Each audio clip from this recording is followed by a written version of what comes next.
arrestation na kati ya ministère ya défense. Qu'est-ce qui se passe? Est-ce que mon Bawazalen de Koma? Est-ce que mon Bawazalen de Koma Kato et Koma Kate va fidèle abonné?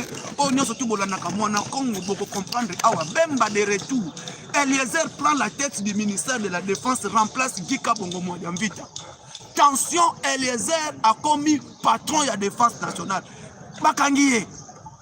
Bandeko Bolani rapport député on a à l'Obi Nakat Assemblée nationale. Match et Balouki panique ce matin. Bandeko Bokoye Awa, rapport au EPSAMI dans l'Assemblée nationale et lobby nini, panique totale. Kagame na fachi avait tout année. Avait a fachi ezo mat, ezo lengo. Avait a fachi ezo kit. Nini eleki, pourquoi elo kona fwe salima? Bokoye yango lelo awa. Na kati émission na biso bo partager, bo like émission mais on a yeli awa. Arrestation au sein du ministère de la Défense. Mbongo ya Bawazalendo ekondaka wapi, mbongo ya basoda ekindaka wapi, mbongo ya bato bana ligne de front ekomaka to ekomaka te. Bokoye bayango awa bandeko na ngai, bo partager, bo liker émission, partager, liker cette émission, vous allez comprendre ici. Je l'ai dit toujours. Mbongo oye bimaka ya Bawazalendo ebimaka combien? Mbongo ekomaka combien? Awa Toyoki, rapport au PSAMI, le patron de la finance de la République démocratique du Congo, Doudou Fwamba, à lobby, Mbongo Air Nyon surtout, au PSAMaka, au sein du ministère de la Défense, c'est une affaire de 11 millions. Na 11 millions, combien zalaka? 5 millions pour Bawazalendo, 5 millions pour Mambotali militaire. Ce qu'on Mbongo wana ekomaka ndenge nini, tolandi rapport Oyo et Pesami dans l'Assemblée nationale. Le ministre des Finances, le meilleur ministre des Finances, Doudou Fwamba Likunde Libotaï, a lobby clair, Mongo ebimaka autant et Kendaka autant. Tokope c'est la bino ao. Bandeko, pourquoi? Titre Bomoni. Jean-Pierre Bemba se prépare pour remplacer de retour du ministère de la Défense. Jean-Pierre Bemba, to Eliezer. Nani azo remplacer na place ya Guy Mwadiamvita Kabongo. Ezo le kandengeni. Parce que rapport au EPS, mais député a commis question orale et débat. Bawazalendo balobi, bazwakana bango mbongo malungate. Si comme mbongo ya Bawazalendo kendaka wapi? Et Minduki o photo somba na États-Unis. Est-ce que Minduki basoda na biso bazo utiliser? Et utaka na États-Unis? To musique Minduki wana eutaka na Afghanistan, to eutaka na mboka ni. Nyonso tu wana rapport oye pesami na kati ya Assemblée nationale. Tokoyeba yango awo. Bandeko, les jours où il y a question orale et débat wana. Bako banda masolo, votre chaîne ekozala wana po elobe est couvert et ça la couvrir. Et ça la couverture y activité wana oye koleka au sein de l'Assemblée nationale. Mais n'hésitez pas, partagez, likez, abonnez-vous, partagez, likez cette émission. Abonnez-vous, partagez, likez cette émission. Aimez cette vidéo. Bandeko, Martin Fayoulou, commençons par lui. Martin Fayoulou, à lobby, Congolais Tolimbisa Joseph Kabila. Congolais Tolimbisa Joseph Kabila. Nabadir, il y a Martin Fayoulou Madidi. Martin Fayoulou Madidi, Oboyebi, président ya parti politique incidé, naba membre ya incidé ya parti naye ne sont pas d'accord na makambo Martin Fayoulou lobby. Même ba membre ya parti politique naye baza d'accord na Martin Fayoulou te. Par rapport à Martin Fayoulou lobby, to limbisa Kabila. To bossa na oyeleka. To bossa na oyeleka qui veut dire batu nyonso bakufa na est. Batu nyonso bakufela na est. Bakena bango lipamante kofele. C'est l'homme dire il y a M. Martin Fayoulou Madidi. C'est l'homme dire il y a Martin Fayoulou. Oubliez le passé. Oublions ce qui s'est passé. Le passé est Kabila qu'il vient participer au dialogue. Kabila a eu à participer à nini na dialogue. Wana maloba oyo Martin Fayoulou Madidi à lobby. Maintenant, les gens doivent comprendre. Ici, qu'est-ce qui se passe? Qu'est-ce qui se passe, Bandeko? Mbongo ya Bawazalendo kendaka wapi? Mbongo ebimaka pona armée ekendaka wapi? Mawaza place wana. Nani au chef de l'État a compris sa confiance? Président Félix Tshisekedi a copé sa confiance et pas Yanani. Nyon surtout, ministre de Finance à lobby, mbongo ebimaka, pona ba militaire, mbongo ebimaka pona ba soda, mais mbongo wana ebimaka pona ba soda, mbongo wana ekendaka wapi? Mbongo wana ekendaka wapi? Parce que awa, il y a un député national élu à Sud Kivu. À lobby, a sali enquête. Rapport Mokonzambo Kabimisa, mbongo o aloba que non, ekendaka pour appui militaire. Cet argent, mbongo ebimaka, ba wazalendo o bazana ligne de front, ba lobby 20% kaka ya ba wazalendo bafutamaka. 20% kaka ya ba wazalendo mutu bafutamaka. Si on a 20% ya ba wazalendo o bafutamaka, parlons maintenant, mbongo oyo ebimaka. Ekendaka wapi? Kolia ba militaire. Ba soda na biso biloko balia ke utaka Tchad. Kolia ba militaire, non militaire, po balia a ravitaillement na bango e utaka wapi na Tchad. Bandeko a bo partager vidéo. Comment c'est possible? Tozo tuna. Mbongo oye bimaka parce que rapport ya ministre de Finance à lobby par mois oye bimaka pour armée c'est 11 millions de dollars. Les 11 millions de dollars oye bimaka. Oyo Doudou Fwamba lobby. Mbongo bimaka c'est 11 millions de dollars pour na armée. C'est que 11 millions de dollars oye bimaka pour na basoda. Ba wazalendo ba lobby bazwakate. 20% ya ba wazalendo bafutamaka. Et mbongo bazwaka c'est 50 dollars. Soki mwana ba pesi bango, mbongo oye komaka o bango ba persaka, c'est 50 000 dollars. 50 dollars. Maintenant mbongo ekendaka wapi? Mbongo oye bimaka. Le président de la République a copé sa confiance et pas Yanani. Fachi Beto a travaillé nanani. Qui sera la confiance du chef? Parce que ba wazalendo balobi, mbongo o bango bazwaka.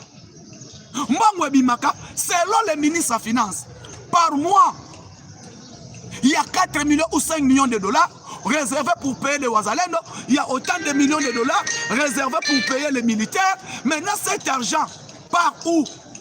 Mbongo wana ekendaka wapi? Il faut tous un rapport. Toye bananu aujourd'hui. Quand les wazalendo parlent, Toyoki, rapport du ministre des Finances. Le ministre des Finances Doudou Fwamba, Aleki a expliqué à député. Nabimisaka mbongo autant. Et mbongo wana ekendaka pour le ministère de la Défense. 4 millions, 6 et 5 millions pour paiement à Bawazalen. Et quand Toyoki que les wazalendo ne touchent pas 20% na Sud Kivu. Oye koma kayoka na Sud Kivu. Bande ko bocha, bo partager, bo liker, bo aimer, bo comment commentaire. Mbongo ekendaka po na Sud Kivu. C'est combien? Et mbongo ekendaka po na Kivu, ce qui est commis, les wazalendo qui sont payés là-bas, c'est moins de 20%. Wana, c'est quoi yo tomituni? Nani oyo mokonzi kopesa sa confiance. Toko gagner guerre ndengeni, bande ko partager liker l'émission. Retour. Il y a Jean-Pierre Bembo, ministère de la Défense. Identification à ba militaire. Identification à ba militaire. Oyo Bemba Banda. To comme une étape nini. Identification à ba soda. Oyo Jean-Pierre Bemba Banda qui déjà identifié les officiers et les militaires. Où en sommes-nous? Loi ya programmation militaire. Toza wapi. Toza nango wapi. Toza na positioning. Explique-nous un peu. Yango moni. Félicitations à ma député national.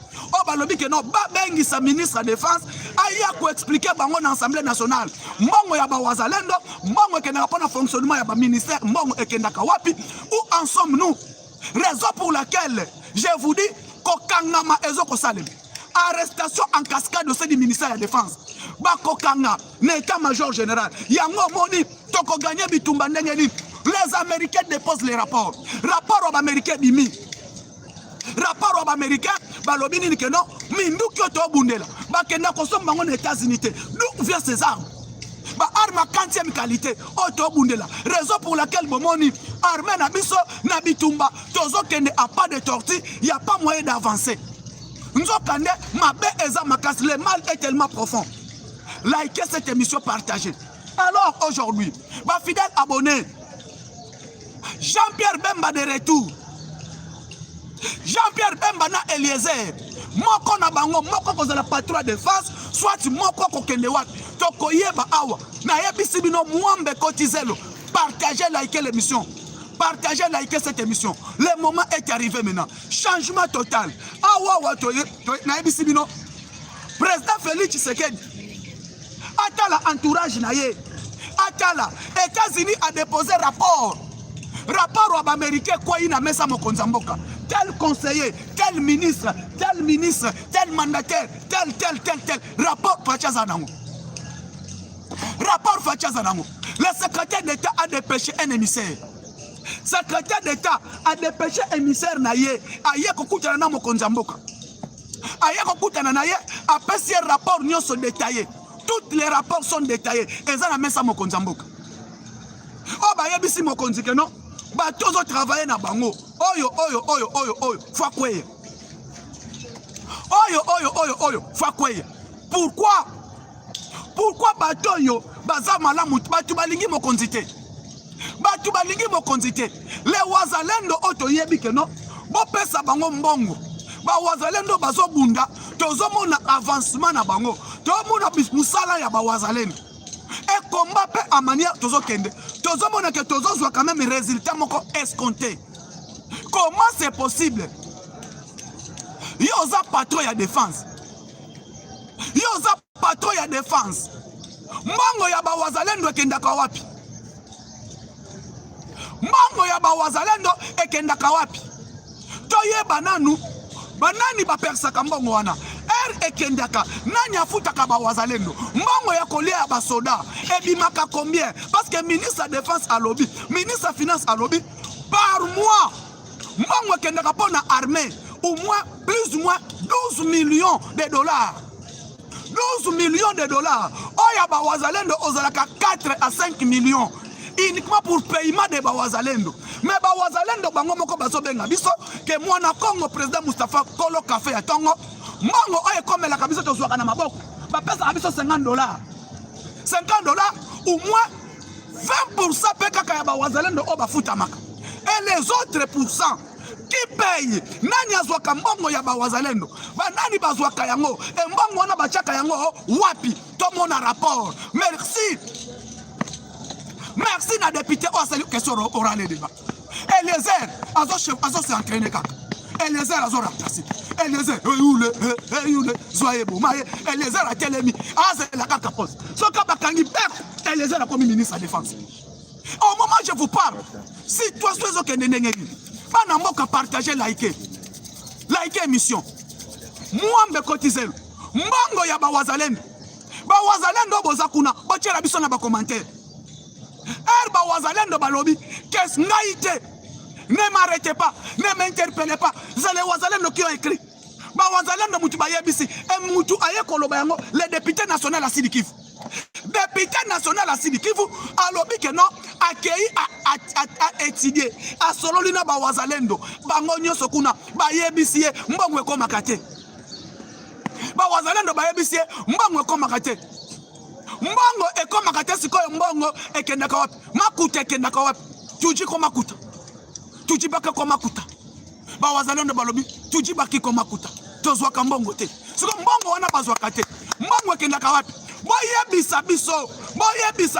Mbongo ya ba wazalendo ekendaka wapi? Au moment où je vous parle, basoda bango moko kocho balobi, prime eko makate. Siko mbongo wana eko makate ekendaka wapi? Batu bakangi biso bazana li de front. Oh, biloko kolia, ezoya na retard. Maintenant, comment vous voulez gagner la guerre? Nous voulons gagner la guerre, tu vas gagner la guerre en Gondenge Nini. Bapanga Vincent, Bapanga Luzolo. Moi, je vais gagner la guerre en Gondenge. Moi, je vais gagner la guerre en Gondenge. Masasi ke malunga ba wazalendo ba benga koto mwana Congo to na masasi te ti États-Unis aye ko sala rapport ba ko yeba rapport wa américain ba ministre nini o baza suspect yango moni dialogue ezokot ba ministre nyoso tu ya ba mort ba ministre ba mort to bokela bango mai ministre ba mort ba ministre ba ndoki o ba lingi guerre si la te po bango balia ba ministre wana nyoso bozo kweye nde omoni na titre na chelibino retour de Jean-Pierre Bemba Jean-Pierre Bemba de retour. Mais Jean-Pierre Bemba pangana ko boya retour na ye. Parce que tout le monde musala na ye au sein du ministère du transport. En maîtrisant le ministère du transport. Yango to lobi que non, soit Eliezer, azwa ministère wana. Mwambe kotize lobandeko. Le wazalendo. Rapport ebimi. Rapport ekomi. Ba député national bazui rapport. Doudou Fombaleki. Alobi que nabimisaka 12 millions. Nabimisaka moins 12 à 16 millions de dollars. Oye kendaka na ministère ya défense par mois. Yo kangai 12 à 16 millions de dollars par mois. Mongo wana ekendaka na ministère ya défense. Papa futa ba wazalendo. Kolia ya ba wazalendo. Ko s'occuper na ba militaire. Siko ba wazalendo bango moko ba lobby. Mbango oye komaka. Oye kendaka. Soki mbango bazui mwele. 20% kaka ya ba wazalendo o baza payé. Bandeko, maintenant comment on va gagner la guerre? Comment vous voulez que Satan guerre oyo gagner yango? Ozo zelanini bitumba oyo gagner yango. Pendant que RTO zui kaka rapport ya ba wazalendo. O balobi que non 20% oyo gagner. Maintenant concernant l'achat d'armes. Minduki oyo basona na biso babundelaka eutaka na mboka nini? Minduki oyo bango bazobundela eutaka na mboka nini? Parce que nous avons signé l'accord avec les États-Unis. Les Américains peuvent balobi que non. Minduki wana eutaka pa na biso te. Toyebi que Minduki wana eutaka pa na bango te. Parce que l'accord qu'on a signé avec les États-Unis, normalement même nos armes tozobundela. Faut que somme bango les États-Unis. Parce qu'Américain c'est notre partenaire. Mais comment Minduki wana eza ou les États-Unis te? Minduki wana tozosomba yango na mboka nini? Awa toza na pose explication. Tout ceci dès que Eric Prince a yé. Eric Prince a commis. C'est Eric Prince maintenant qui dépose son rapport. Rapport, il y a Eric Prince, et détaillé. Et Eric Prince m'a passé un rapport et pas Rubio. Rubio qui est chef du département d'État américain. A vu rapport à passé Eric Prince. Eric Prince a vu rapport à Yenangoti Kinshasa. Si vous avez un président de Tambola Bongo, à quel Gabon, président de Tanzanie, a un rapport union sur les Américains. Concernant le ministère de la Défense. Azana rapport union soit américain concernant l'armée ayebi le rapport union sur mon konzambo kazana na yango bokomona et le poison le kawana le président Tshisekedi alandeli ba ye kopesa information nyonso ce qui s'est passé au sein du ministère de la Défense ba yebi siye mokonze yamboka pendant que tu ça aw mongwa ba wazaleni mutu apesi rapport wana eza député Sidiki. Bon, là, on a rapport a commis question orale et débat au ministère de la Défense nationale. Par rapport, il y a mbongo oye kendaka pona bawazalen. Par rapport, il y a mbongo oye kendaka pona armée. Par rapport, d'où to somba kamindu kiwat. Wana bako bimisangote. Mais herbe américain balobi. To ba arme to moni. Eza ya bisote. Minduki to moni.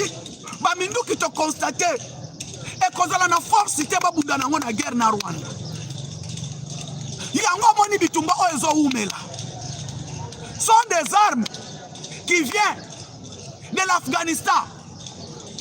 Si ko ozo s'attendre bitumba to gagner ngo ndenge nini? Mais c'est le président de la République. Il faut changement total. Yango moni maison militaire monsieur Martin Malou. Nzambaza malam. Papa Martin Malou dans la maison militaire. Awa wana ebisibino. Le président de la République très en colère. Très en colère. Parce que Fachi, il n'est pas inquiet pour tout qu'on savoir. Il y a dit que Mbongo Kendaka. Les Wazalens de son pays. Moutounio se tozo Kambam. Nzokande. Député national est révélé dans le Parlement. Qu'il n'y a que 20% des Wazalens de son pays. Maintenant, Nani Alia Kambongo wana. Tolingi Toyeba. Les 20% seulement des Wazalens qui sont payés.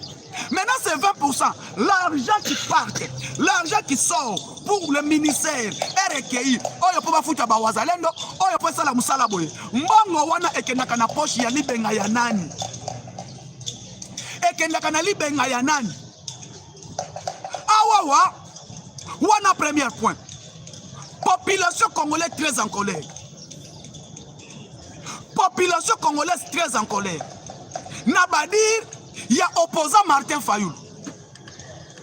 L'opposant Martin Fayoulou, Oyo Alobi, les Congolais ne sont pas d'accord dans ma propos opposant Martin Fayoulou Alobi.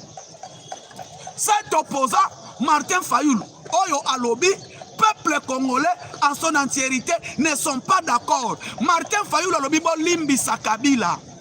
To limbisa Kabila. To bossa na oyeleka. Donc to bossa na batuba kufa na Goma. To bossa na ba maman baza violé. To bossa na bana obatika na ba orphelin. Martin Fayoulou alobi bo limbisa Kabila nini obo limbisa kate. Bande quand même yeso limbisa ka bongote. Même nani na Bible oya lobaka ke David ayebisa mwana na Salomon. Mes ennemis sont tes ennemis. David dans la Bible, il a dit à son fils Salomon parce que nous sommes chrétiens. Alobi ba ennemi na ngai baza ba ennemi na yo azoyebisa mwana na ye Salomon concernant ba ennemi na ye David. Maintenant Martin Fayoulou qui vient nous dire tolimbisa Kabila tolimbisa nanga tobosa na oyeleka. Qui est ce Congolais qui peut oublier? Qui est ce Congolais qui peut oublier la souffrance otoza otouti konyo kwama? Aujourd'hui Martin Fayoulou alobi tolimbisa Kabila, Kabila doit participer, obligé de participer au dialogue. Kabila a participé au dialogue. Selon ma propos, il y a M. Martin Fayoulou. Tabosana, Kabila a participé au dialogue, Corneille Nanga a participé au dialogue. M. Martin Fayoulou, est-ce que vous êtes un Congolais? Martin Fayoulou, tu es vraiment un Congolais. Tant que tu as propos, est-ce que c'est propos de Martin Fayoulou? Ils ont engagé un Congolais. Na pesi ba oba que Martin Fayoulou tu n'es pas congolais. Que Martin Fayoulou tu n'es pas congolais. Kabila qui a tué des frères à l'est. Kabila bomi koboma emonani Kabila bomi ba congolais na est. Kabila oyoyo lelo oyo zoloba ke aya ko participer na dialogue. To bossa na oyele kaki. Bossa na 10 000 personnes tuées na Goma. Bossa na 10 000 personnes ba bomi na Goma. Jour ya shit ya Goma. Bossa na 50 000 personnes. Massacre de Kishiche, Tobosa Nango. Plus de 12 millions de morts à l'Est. Pour Martin Fayoulou, il faut enterrer Tobosana. Tokobosana. Ce qui est Kobosana, Nana Kobosana. Na Kobosana ka oyo Martin Fayoulou a salité. Na Kobosana ka oyo Kabila sali na Gomate. Aujourd'hui, Martin Fayoulou, ce qui est au Kolimbisa, on zongani na Kabila, le Kolabomesana déjà, nous on n'est pas là. Toyebi, comment opposition et autres fonctionner. C'est dialogue que nous allons participer. Si Kabila va participer au dialogue, prenons les Congolais massacrés à l'Est aussi. Les Congolais qui sont sans abri. Les Congolais qui passent la nuit dans les belles étoiles, qui ne viennent participer au dialogue. Parce que le dialogue au lobby est inclusif. C'est comme le dialogue est inclusif, c'est tous les Congolais qui doivent participer dans ce dialogue qui est inclusif. Maintenant, les gens qui sont tués, les gens qui sont massacrés, Martin Fayoulou, tu dis, oublions le passé. Oublions le passé. Nanga qu'ils viennent, bande de jamais. Le président Tshisekedi est de retour. Mais l'objet est l'okomoko et salemi. Avion et chef de l'État et sali croisement dans avion Kagame. Ça vous voyez, avion ya président et l'ongwa Tanzanie et bandio mata. Kagame a outi libanda zonga kilobi na mboka na ye na famille na ye mobi 20 jours Kagame sali libanda mboka avion ya Faki et sali croisement dans avion Kagame ekole kandengeni et sali mindengeni président zo mata na Tanzanie po aya azonga Kagame azokita et Kagame po akita avion ne fait la tour côté Kagame ya Tanzanie parce que na côté na biso avion na yepo zo likose baluka zo moyen et quitter zate avion esali taxi esali tour ndenge zalaka avion zu tour bazo expliquer ngo okita boye okozwa boye Kagame azwa kitu président zo matado avion esali ba croisement boye avion ya Kagame et avion Fachi to lobby nzambe mutabatela ka Congo et nzambe mutazo ko batela Félix Antoine Tshisekedi Tshilombo. On allait rater hier de pleurer. On allait rater hier Dolela. Le président Tshisekedi Azo Longwa Tanzanie, Azo Mata. Kagame pe azo kota pa na ye. Oyo azo matana akita. Oyo tour de contrôle zo la ksenenga ko baluka pa kita na Rwanda. A azot moyen parce que avion ba diriger kango likolo. Et grâce à ça, qu'est-ce qui s'est passé? Na lobaki yango voyage ya mokonza moka na Tanzanie. Toyebi histoire ya Zanzibar. Toyebi histoire ya Tanzanie. L'ancien président rwandais et l'ancien président burundais baboma bango après accord d'Arusha. Toyebi na Tanzanie ce qui se passe avec les anciens présidents quand il y a un conflit. Accord d'Arusha et bomisa des présidents. Président ya Burundi na ancien président ya Rwanda. Mutu aboma bango eza Kagame. Mutu aboma bango eza Kagame. Hier, le président Tshisekedi kolongwane na Tanzanie erazo mata. Kagame pe azozwa tour. Ba avion elekani wawa.